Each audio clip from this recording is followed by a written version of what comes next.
अहिलेको यो हाम्रो सिस्टमलाई नै युज गरेर चुनाव भयो। चुनावपछि हामीले नयाँ प्रधानमन्त्री पाइसकेका छौँ र पाइसकेपछि अहिले हामी नेपाली जनताले आशा गरिरहेको छौँ सांसदीय एउटा जुन एक्टिभिटी त्यो उहरू छ त्यसलाई चाहिँ चाँडोभन्दा चाँडो चाहिँ सुरु होस् अथवा त्यो देख्न पाइयोस् भन्ने कुरा हो। तर अहिले अब छिटै हुने कुरा छ। तर त्यो सांसदीय एउटा जुन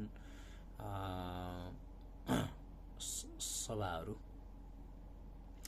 हुनुभन्दा अगाडि अहिले प्रधानमन्त्रीज्यूले चाहिँ कोठे बैठकको निम्ति प्रत्येक प्रदेशलाई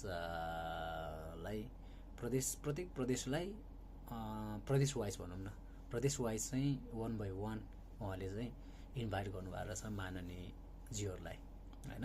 त्यसमा सबभन्दा सुरुमा चाहिँ हाम्रो कोशी प्रदेशका प्रतिनिधिहरू अथवा माननीयहरूलाई चाहिँ इन्भाइट गर्नुभएको थियो। त्यसमा चाहिँ हाम्रो संस्कृति पार्टीको हाम्रो नै भने हाम्रो संस्कृति पार्टीको माननीयहरू चाहिँ जानु भएन हैन। अनि त्यो कुरालाई अहिले टिका टिप्पणी गरेर सामाजिक सञ्जालमा एक किसिमले पक्ष र विपक्ष दर अहिले धेरै कुराहरू आइरहेछ हैन, चर्चामा आएको छ भनौँ न।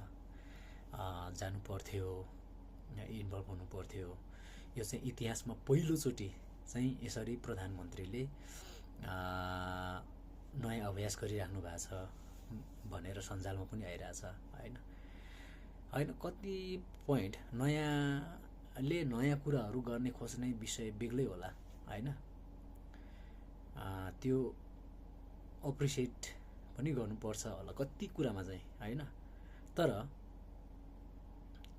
यो भनेको चाहिँ तपाईको सांसदीय एउटा